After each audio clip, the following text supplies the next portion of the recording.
Jay-Z is one of the most respected, most recognized hip-hop artists of all time. He has transcended from self-proclaimed hustler who could rap to the businessman who's a businessman. Today, Shawn Corey Carter is a billionaire who runs multiple companies, an artist who has released 14 consecutive chart-topping albums, and potentially hip-hop's most powerful social activist.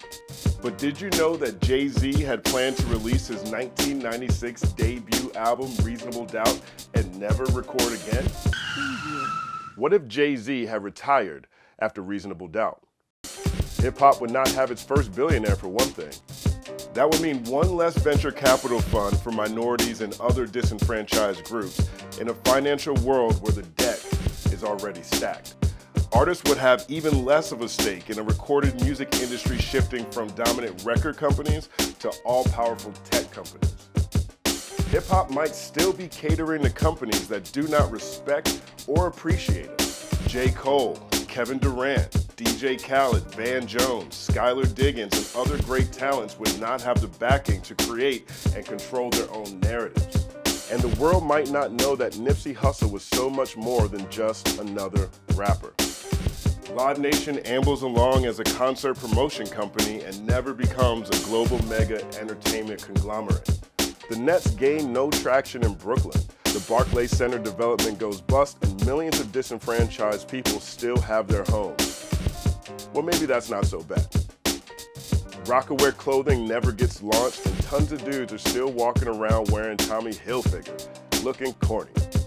Rockefeller's relevance strictly relates to a center in New York City and a rich dude from the 1800s. And that's just the business, man.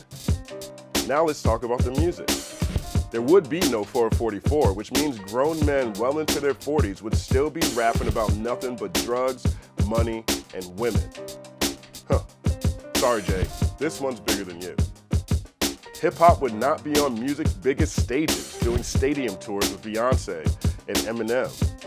Bruce Springsteen and Barbra Streisand would share the record for most #1 albums by a solo artist, and the Beatles could rest easy. J. Cole would be on his 8th mixtape with no albums, Jeezy would still be in the trap, or worse, and Rihanna, oh, don't get it twisted, she'd still be a star. Kanye West would be back in school, R. Kelly would be... Nas would have not been motivated to create Stillmatic and would have faded by the end of the 90s. Hip-hop would have at least 2 less classic albums. Biggie would still be the king of New York. But the measure of Jay-Z the man is far greater than the music. If Jay-Z had stopped recording after Reasonable Doubt, hip-hop would not have its royal family. Khalif Browder would be an unknown name. Countless men who Jay helped free would still be in prisons away from their families. Hip-hop would lose its most powerful champion of civil rights for people of color and LGBTQ+. And Barack Obama would have never been president. Well, at least his campaign music would not have been nearly as cool. Anyway, you get the point.